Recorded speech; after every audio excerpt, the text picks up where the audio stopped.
Saudari-saudaraku terkasih dalam Tuhan Yesus Kristus, selamat pagi dan berkah dalam. Kita berjumpa kembali dalam renungan harian kita, Jumat 21 Juli 2023. Seperti biasa, bahan permenungan kita dasarkan pada bacaan Ekaristi hari ini. Bacaan pertama dikutip dari kitab Keluaran bab 11 ayat 10 sampai bab 12 ayat 14. Diceritakan bagaimana aturan perjamuan Paskah, di mana orang harus menyembelih anak domba menurut kaum keluarganya. Orang harus makan dengan cepat-cepat, memakai kasut, dan mengoleskan darah pada jenang pintu sebagai lambang rumah ini adalah rumah orang Israel. Mereka juga harus makan roti tak beragi dengan sayuran pahit.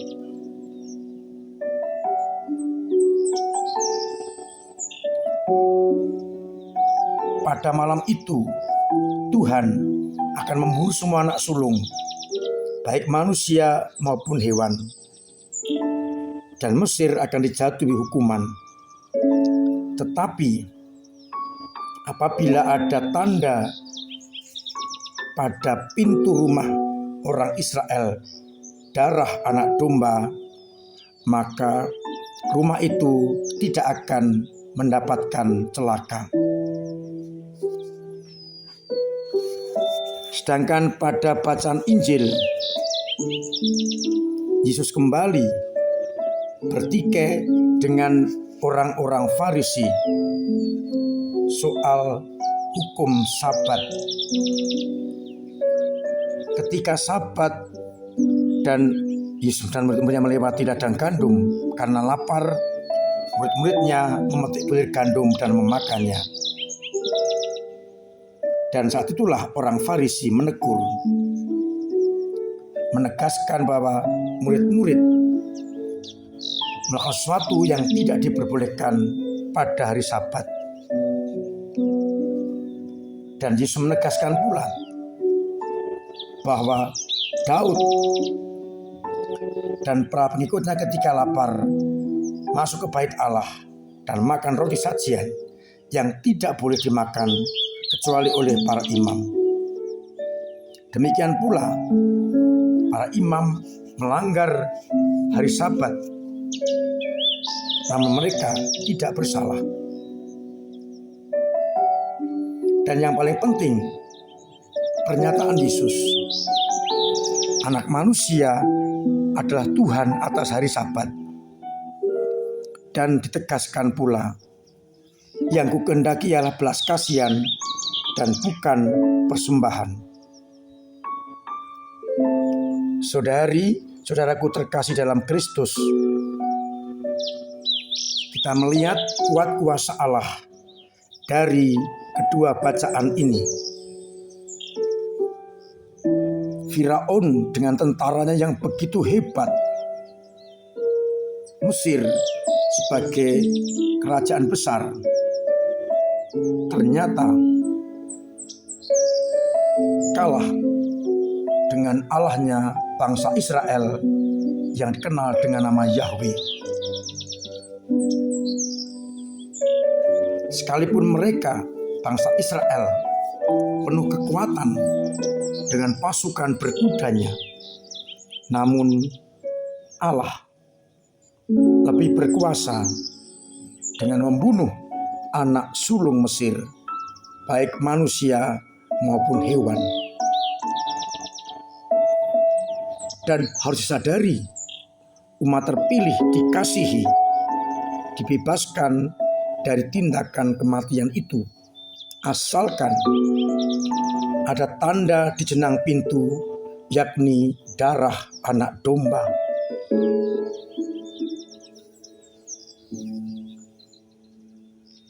Dengan demikian menjadi jelas, Allah penguasa segala-galanya. Asalkan manusia menurut perintahnya, pasti akan selamat, dan bukan kecongkaan seperti Raja Firaun dan tentara Mesir.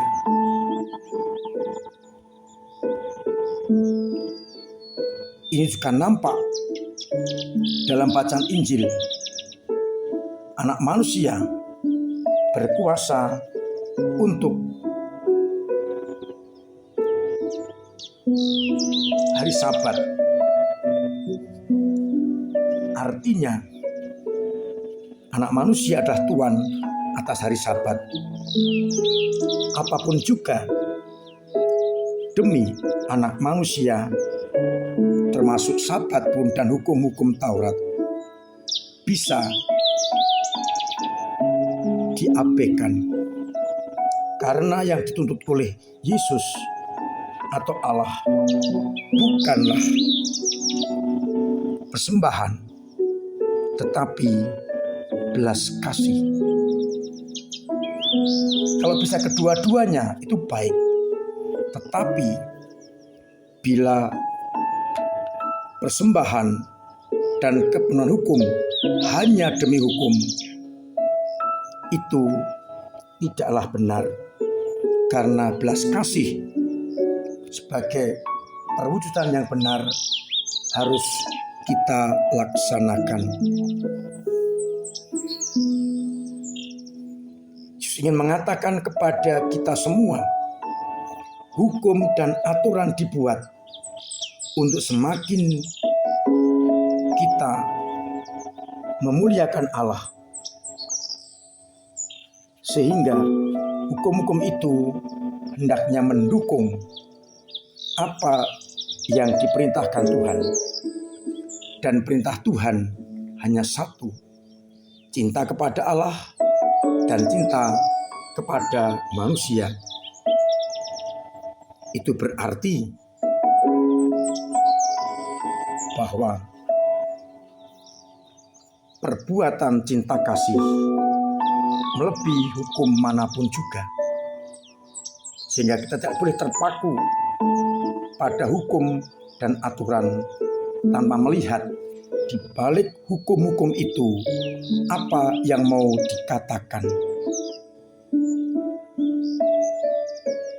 Yesus ingin menegaskan kepada kita, yang terpenting adalah tindakan konkret, belas kasih dan cinta, daripada hanya pelaksanaan hukum secara kaku, namun hatinya penuh dengan kedengkian dan dendam.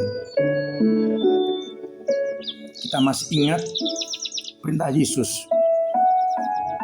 apabila kita mempersembahkan kurban dan ternyata akan suatu akan saudara kita harus berdamai dahulu dan baru mempersembahkan kurban. Itu berarti manusia dan pribadi lebih penting daripada hukum-hukum dan aturan-aturan. Maka menjadi pertanyaan permenungan kita, apakah kita sudah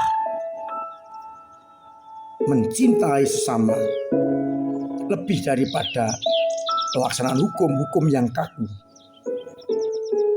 Orang-orang Farisi itu sangat baik karena menjaga tradisi, sehingga tradisi-tradisi nenek moyang mereka terjaga.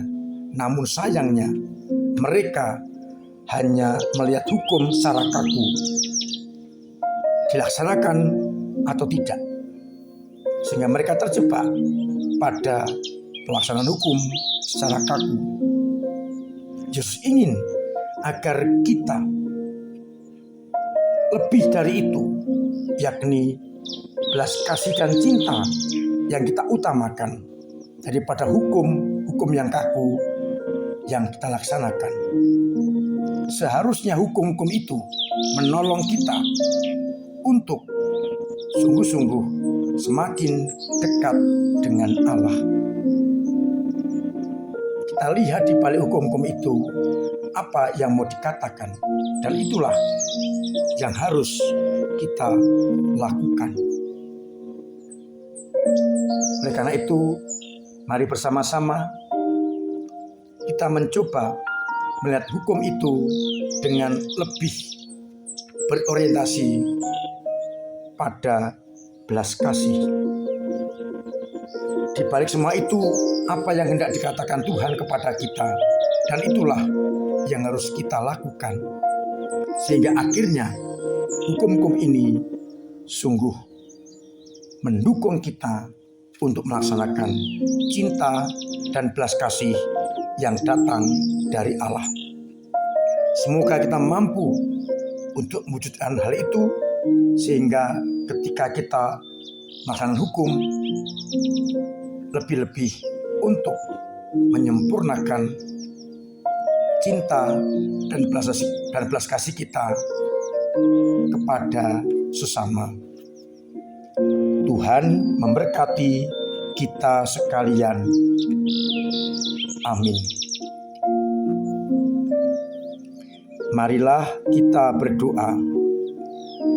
Bapa yang penuh kasih, kami bersyukur karena kami Kau bebaskan dari kekakuan hukum dengan menawarkan hukum utama, hukum cinta kasih yang lebih penting daripada hanya mengikuti hukum dan aturan secara kaku.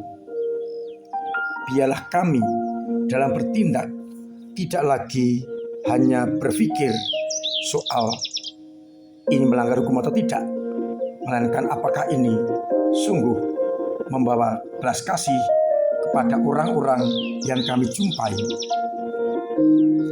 Semoga hukum-hukum ini menjadi sarana bagi kami untuk mewujud nyatakan cinta dan belas kasih kepada sesama kami. Doronglah kami umat-Mu untuk selalu mengutamakan kehendak-Mu dan cinta di atas segala-galanya. Semoga akhirnya kami tidak terjebak dan jatuh dalam pelaksanaan hukum yang kaku, tetapi kami semakin mampu untuk hidup dalam cinta dan belas kasih kepadamu dan kepada sesama. Tuhan memberkati kita sekalian. Amin.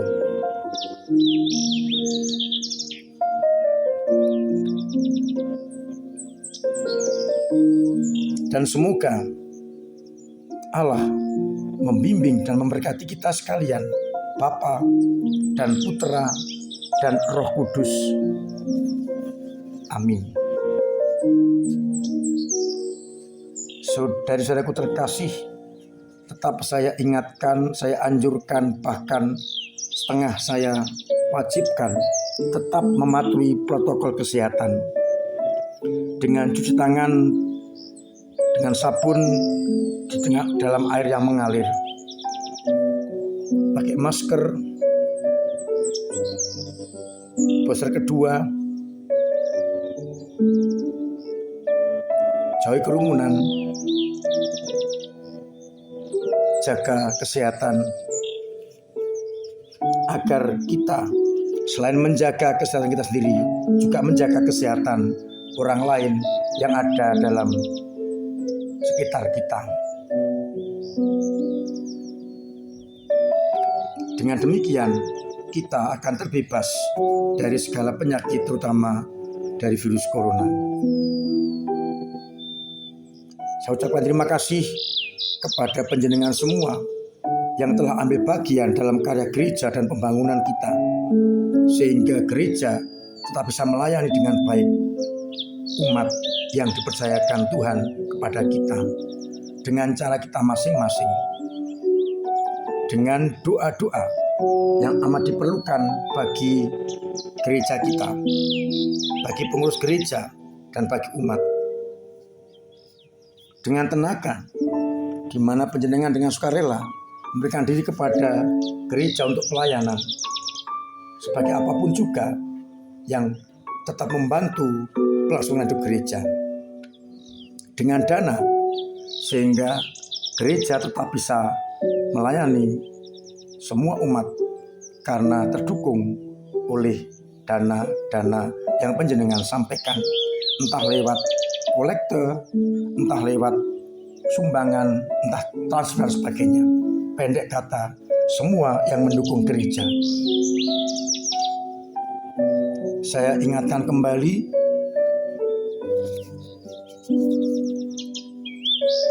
momen pisah sambut Romo Dana dan Romo Purna akan kita laksanakan pada Ekaristi Sabtu sore tanggal 29 jam 5 sore, Minggu pagi jam 7 tanggal 30, dan Minggu sore jam 5. Pada kesempatan itu akan ada pamitan dari Romo Danar dan kula nuwun dari Romo Purna. Maka mari kita bersama-sama mendukung tugas baru Romo Danar, dan kita bersama dengan Romo Purna yang akan mulai tugas di paroki kita. Akhirnya saya mengucapkan selamat pagi, selamat merenungkan, salam sehat, Tuhan memberkati.